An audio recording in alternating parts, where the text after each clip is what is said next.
सिंधुदुर्ग किल्ल्याचा युनेस्कोच्या यादीमध्ये समावेश करण्यात आला। सिंधुदुर्ग किल्ला आता जागतिक वारसा स्थळ म्हणून ओळखला जाणार आहे। शिवरायांच्या एकूण 12 किल्ल्यांना युनेस्कोच्या वारसा यादीमध्ये स्थान मिळाल्यानं शिवप्रेमींमध्ये आता आनंदाचं वातावरण आहे।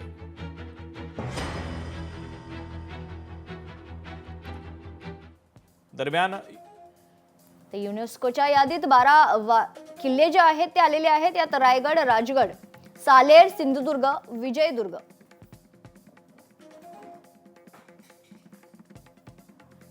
शिवनेरी, पन्हाळा, लोहगड या किल्ल्यांचा समावेश आहे।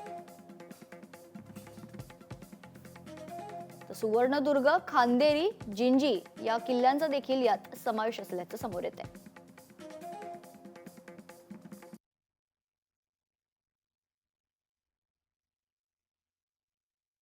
12 किल्ले हे आपल्या युनेस्कोने हेरिटेज साईट म्हणून, वर्ल्ड हेरिटेज साईट म्हणून त्या ठिकाणी निवडलेले आहेत। बाकी आम्ही ही विनंती केलेली आहे की अनेक किल्ले असे आहेत की ज्याचं संवर्धन करणं गरजेचं आहे आणि केंद्रीय पुरातत्व विभागाच्या अखत्यारीत त्या किल्ल्यांच्या संवर्धनाला वेळ लागतो। त्यांच्या प्रोसेसेस फार कंबरसम आहेत आणि त्या काही चूक आहेत असं मी म्हणत नाही, पण देशभरामध्ये त्या सगळ्या प्रोसेसेस वेगवेगळ्या ठिकाणी करताना उशीर होतो। म्हणून आम्ही अशी विनंती केली आहे की यातले काही किल्ले हे जर त्यांनी राज्य पुरातत्व विभागाला केले तर केंद्रीय पुरातत्व विभागाच्या गाईडलाईन्स प्रमाणेच आणि त्यांच्याच कायद्याच्या अधीन राहून आम्ही राज्यामध्ये वेगाने त्या गड किल्ल्यांचा विकास करू।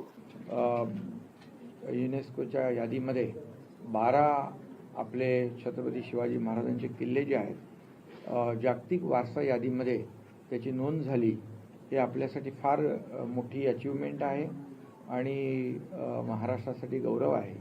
छत्रपती शिवाजी महाराजांचा इतिहास 7 समुद्रापलीकडे पोहोचला आपण म्हणतो आणि तो खऱ्या अर्थाने काल युनेस्कोच्या यादीमध्ये आल्यानंतर खऱ्या अर्थाने त्याच्यावर शिक्कामोर्तब झालं आणि म्हणून मी देशाचे प्रधानमंत्री नरेंद्र मोदीजी, युनेस्कोचे सर्व लोक, त्याचबरोबर मुख्यमंत्री महोदय, आपण त्यावेळेस देखील केंद्राकडे पाठपुरावा केला।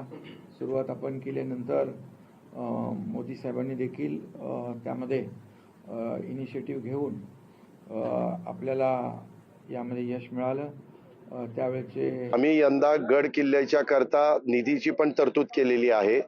त्याचबरोबर डीपीसीला पण आम्ही हेड खोललेला आहे, त्याच्यातनं पण पैसे तिथं खर्च करता येतात।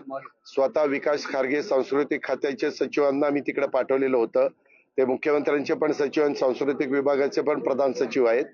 त्यांचा रात्रीच काल मला उशिरा फोन आला की दादा आपलं काम आज झालेलं आहे।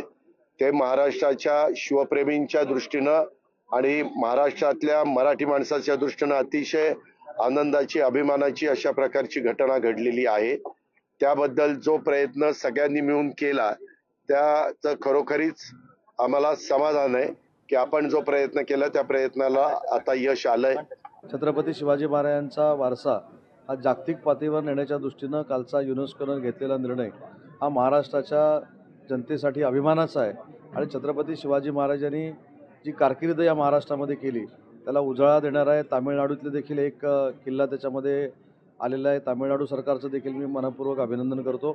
परंतु महाराष्ट्रानं वर्षानुवर्ष छत्रपती शिवाजी महाराजांचा वारसा जपल्यामुळं आणि ही सगळी जी स्थळं आहेत ही आमची मंदिर आहेत अशा भावनेतनं महाराष्ट्रानं छत्रपती शिवाजी महाराजांच्या किल्ल्यांकडे बघितल्यामुळं आज त्यांना जागतिक वारसा स्थळ म्हणून जाहीर झालं आहे। याबाबत मी युनेस्कोला देखील मनपूर्वक त्यांचे आभार मानतो, त्यांना धन्यवाद देतो। युनेस्कोने आपली जबाबदारी पार पडलेली आहे। युनेस्कोने आपल्याला ब्रँडिंग केलेलं आहे की तुम्ही जागतिक वारसा स्थळांमध्ये तुमचं नोंदणी झालेली आहे। पण आता याच्या पुढची जबाबदारी या सर्व शिवभक्तांच्या सरकारची असणार आहे की आपण जागतिक वारसा स्थळाच्यातले हे प्रामुख्याने 12 किल्ल्यांसाठी आपण कशा पद्धतीने मास्टर प्लॅन करतो, कशा पद्धतीने आपण पर्यटन असेल किंवा संवर्धन जतन असेल कशा पद्धतीने आपण पुढे घेऊन जाऊ शकतो, हे ह्याच्यासाठी युद्ध पातळीवर एक बॉडी तयार करून, एक समिती स्थापन करून आपल्याला एक प्लॅन तयार करणं गरजेचं लागेल।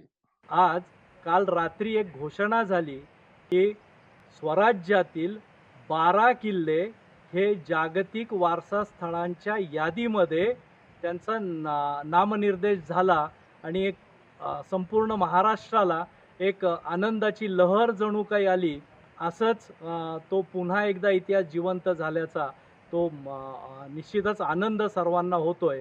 खरं तर जागतिक वारसा स्थळामध्ये आपल्या या 12 किल्ल्यांचं नामांकन होणं आणि त्याच्यामध्येही विशेषतः छत्रपती शिवरायांचं जन्मस्थान शिवजन्मभूमी किल्ले शिवनेरी पासून ते थेट जिंजीच्या किल्ल्यापर्यंतचं हे नामांकन मराठा मिलिटरी आर्किटेक्ट म्हणून मराठ्यांचं स्थापत्य युद्धशास्त्रीय स्थापत्य म्हणून हे किल्ले 12 किल्ले म्हणजे त्याच्यामध्ये तामिळनाडूतल्या जिंजी किल्ल्याचा सुद्धा समावेश आहे आणि महाराष्ट्रातले बहुतांशी सगळे महत्त्वाचे किल्ले त्याच्यामध्ये आहेत आणि ह्याला एक जागतिक एक ओळख ह्या गोष्टीमुळे प्राप्त होणार आहे किंवा झालेली आहे.